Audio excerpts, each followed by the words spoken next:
ચાલો મિત્રો, આજ આપણે ફરી પાછા આપણી વાડી આવી ગયા છે અને આપ જે ચિત્રમાં જોઈ રહ્યા છો પીએચ કિસાન એ ખેડૂએ બનાવેલી એ દવા છે ઈયળ માટે.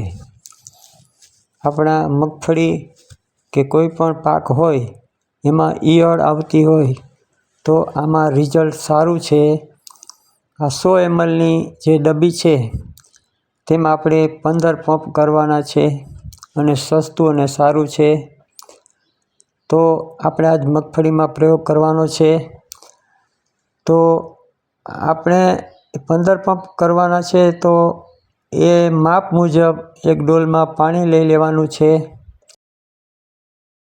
ડબ્બી એમાં મેરવણ કરી અને હલાવી મિક્સ કરી નાખવાની છે.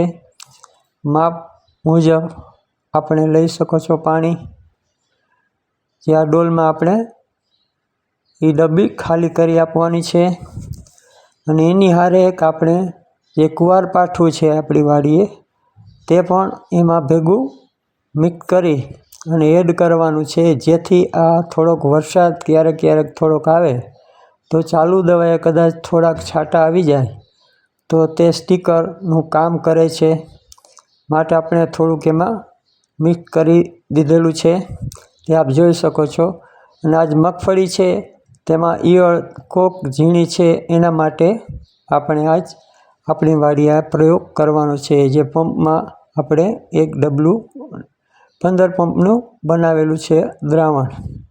આપ જોઈ રહ્યા છો આપણી જે મગફળી અગાઉ પણ આપણે વિડીયો મોકલા છે. જે મૂંડા હતા એમાં પણ રિઝલ્ટ મળેલું છે. આપ જોઈ શકો છો જ્યાં ખાલા છે ત્યાં એ મૂંડે નુકસાન કરેલી હતી, પણ જે બીવેરી આપણે અગાઉ પણ એક વિડીયો મોકલેલો છે એમાં રિઝલ્ટ મળ્યું છે.